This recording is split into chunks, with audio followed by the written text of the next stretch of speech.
खर मास 2023 16 दिसंबर से लेकर के 15 जनवरी तक सूर्य देव धनु राशि में गोचर करेंगे।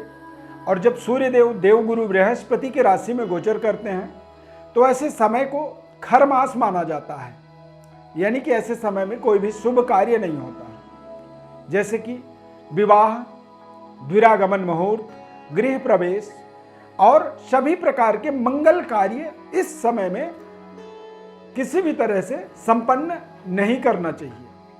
और यहां तक आप देखेंगे कि देश दुनिया में, पूरे विश्व में इस समय पर तमाम देशों में, पाश्चात्य देशों में जैसे अमेरिका, यूएस वगैरह में क्रिसमस डे का एक विशेष सेरेमनी होता है और उसके कारण से 10 दिन 15 दिन पहले क्रिसमस से और 10 से 15 दिन उसके बाद पूरी तरह से व्यक्ति छुट्टी के मूड में होता है, यानी कि ऐसे समय में कोई भी महत्वपूर्ण कार्य को वो संपन्न करना ही नहीं चाहता है।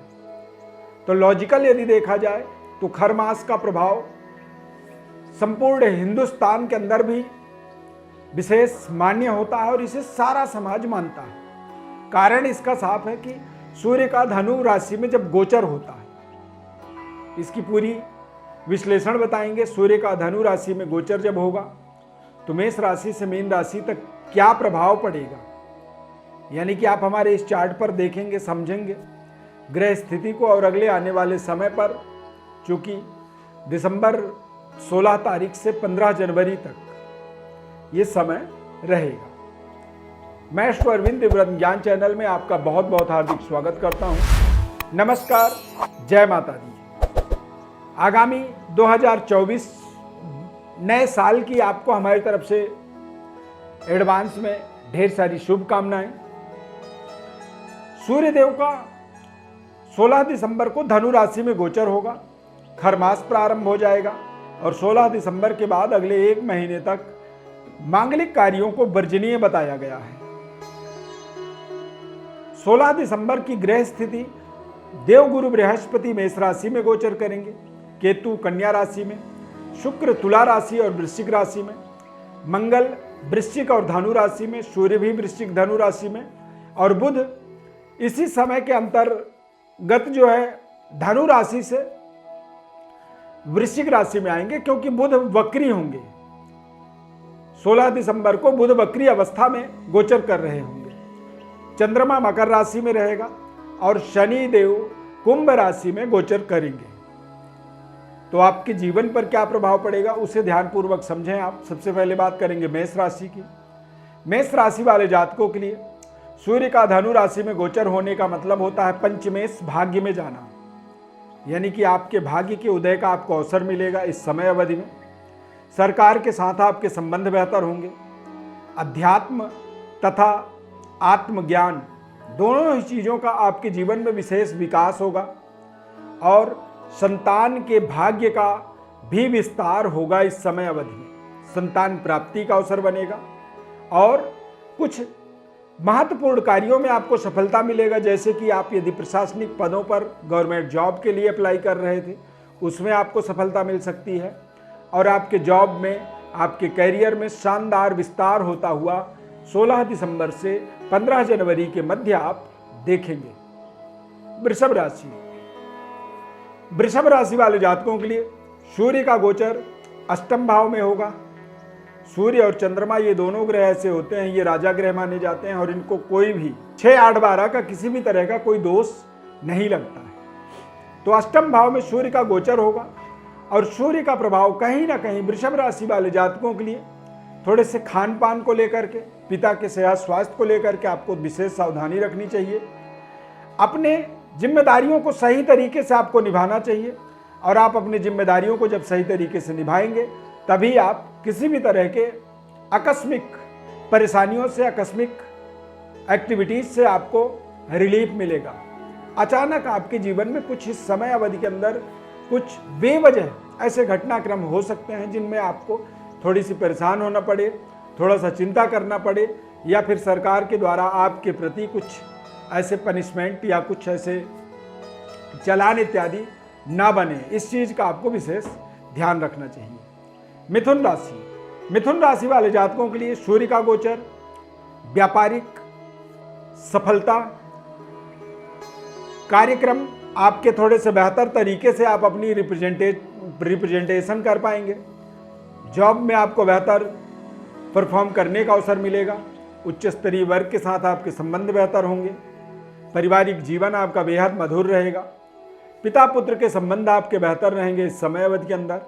और इस समय में आपको नए जॉब अपॉर्चुनिटी या फिर व्यापारिक नए संबंध रिश्ते आपके जुड़ते हुए आपको दिखेंगे। ये समय आपके लिए यानी कि मिथुन राशि वालों के लिए बेहद शानदार रहेगा।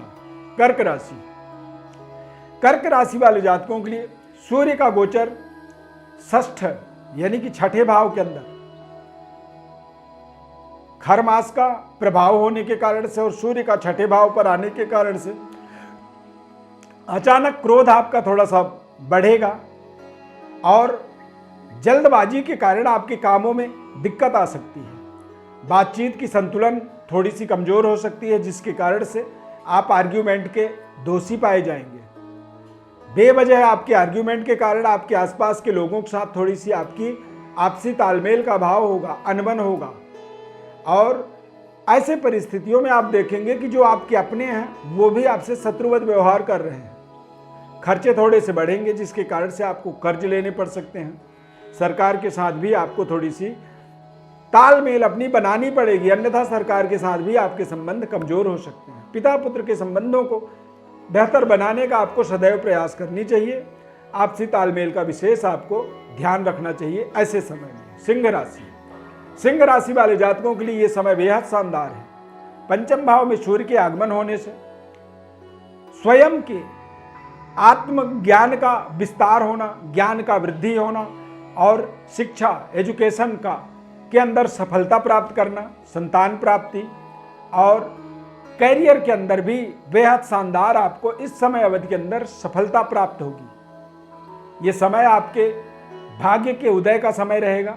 इस समय में आपके संतान का भाग्योदय, संतान प्राप्ति का समय और इस समय अवधि के अंदर आप अपने कैरियर तथा व्यापार दोनों ही परिस्थितियों में बेहद शानदार अच्छे परफॉर्म करने में सफल होंगे। कन्या राशि, कन्या राशि वाले जातकों के लिए धनु राशि में जब सूर्य देव का आगमन होगा, खर मास का महीना होगा, यानी कि आपके जीवन के अंदर थोड़े से खर्चों का बढ़ावा होगा, विस्तार होगा, परंतु कार्य क्षेत्र में बेहतर डेवलपमेंट, बेहतर उन्नति तरक्की के लिए आपके सारी इन्वेस्टमेंट, सारा आपका जो व्यय है वो बढ़ने वाला है। कार्य क्षेत्र का लगातार सुधार होना, उच्च स्तरीय वर्ग के साथ आपके संबंध अच्छे होंगे, बॉस के साथ आपके तालमेल बेहतर बनेंगे और व्यापारिक सफलता भी शानदार प्राप्त होने वाली रहेगा इस समय अवधि के अंदर। ये समय आपको आपके पारिवारिक जीवन के अंदर बेहद मधुर सुखद वातावरण उत्पन्न करेगा तथा आप आत्मबली रहेंगे। आंखों से संबंधित थोड़ी बहुत परेशानी यदि आती है तो अच्छे डॉक्टर्स का सलाह आप जरूर लें। तुला राशि, तुला राशि वाले जातकों के लिए सूर्य का पराक्रम में गोचर होना, तीसरे घर का सूर्य बेहद शानदार पराक्रमी बनाएगा। स्वास्थ्य आपका बेहतर होगा। आपको जो जिम्मेदारी दी जाएगी उस जिम्मेदारी को बहुत अच्छे तरीके से आप निभा पाएंगे। बेहतर तरीके से आप अपने जीवन की व्यवस्था को सुदृढ़ बनाएंगे और पिता पैतृक विरासत की प्राप्ति का ये समय रहेगा। इस समय में पिता और पिता तुल्य लोगों के आशीर्वाद से आपके बहुत तेज गति से रुके हुए कार्य बनेंगे। पुराने जो प्रोजेक्ट में रुकावट आ रही थी वो रुकावट आपकी दूर होगी। सरकार की तरफ से आपको सहयोग मिलेगा और स्वास्थ्य आपका लगातार बेहतर होता चला जाएगा। उच्च स्तरीय पदों में पहुंचने का ये समय रहेगा। भाग्य के उदय का अवसर बनेगा इस समय में और इस समय में अध्यात्म के प्रति भी आपकी रुझान बेहतर होगी। वृश्चिक राशि, वृश्चिक राशि वाले जातकों के लिए सूर्य का धनु राशि और ये खरमास का पूरा महीना आपके लिए थोड़े से बातचीत का दायरा बेहद संतुलित रखना होगा और पारिवारिक जिम्मेदारियों से आपको निभाना होगा। धन को लेकर के तनाव आपकी बढ़ेगी और जिसके कारण से आपकी बातचीत, आपकी व्यवहार में काफी कुछ परिवर्तन बदलाव हो सकता है। वाणी में बेहद मधुरता आपको बनाने की आवश्यकता रहेगी। आंखों से संबंधित और दांतों से संबंधित परेशानियों का सामना इस समय अवधि में आप कर सकते हैं। तो इस समय में आपको सूर्य देव की उपासना जरूर करनी चाहिए, आदित्य हृदय स्तोत्र का पाठ करना चाहिए और सूर्य को जल रोजाना चढ़ाना चाहिए। धनु राशि, धनु राशि वाले जातकों के लिए सूर्य का धनु राशि में आगमन होने का मतलब होता है बेहद शानदार आपके जीवन का प्रभाव। धनु राशि के जातकों के लिए जब सूर्य देव धनु राशि में गोचर करते हैं, यानी कि 15 दिसंबर से लेकर 15 जनवरी के मध्य का जो समय होता है, ये समय अपने आप में बेहद शानदार होता है। उच्च स्तरीय पद प्रतिष्ठा और आपके जीवन में यदि कोई बहुत बड़ा प्रमोशन, बहुत बड़ी आपके जीवन में सफलता, तो आप गौर से सोचेंगे, जब समझेंगे तो देखेंगे कि यही टाइम होता है जब आपको बड़ी सफलता मिलती है। भाग्योदय होगा, धर्म कार्यों में रुचि बढ़ेगी, पिता और पिता तुल्य लोगों का आपको संपूर्ण आशीर्वाद मिलेगा और सब कुछ आपके बिगड़े हुए कार्य इस समय अवधि के अंदर बनते हुए आपको देखना है। मकर राशि, मकर राशि वाले जातकों के लिए बृहस्पति धनु राशि में सूर्य का गोचर होने के कारण से विपरीत योग बनेगा। अष्टमेश द्वादश भाव में जब गोचर करते हैं, आंखों से संबंधित थोड़ी परेशानी हो सकती है। खर्चों से आपका दिमाग थोड़ा सा तनाव में रह सकता है और अति व्यय इस समय में आपके लिए थोड़ी सी परेशानी के कारण बन सकते हैं। सूर्यदेव की आपको विशेष उपासना करनी चाहिए। पिता पुत्र के संबंधों को बेहतर बनाए रखने का आपको प्रयास करना होगा। ये समय आपके पिता के सेहत स्वास्थ्य के लिए थोड़ा सा कष्टप्रद हो सकता है।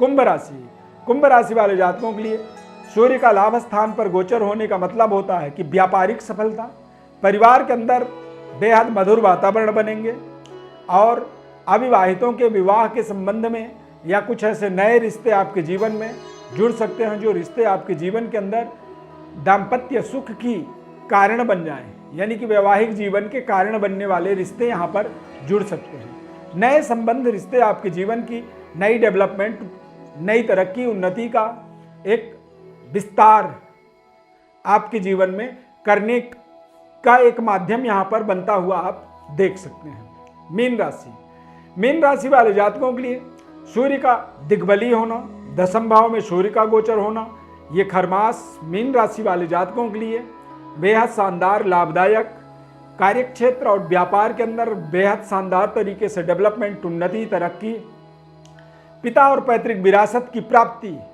इस समय अवधि में आप देखेंगे कि आपके जीवन में कुछ महत्वपूर्ण जिम्मेदारियां आपको निभाने की आवश्यकता रहेगी और यदि आप उन जिम्मेदारियों को निभाते हैं तो उससे आपको आपके आसपास के लोगों का एक शानदार रिगार्ड, यानी कि धन्यवाद और आपको थैंक यू लोगों के द्वारा मिलेगी।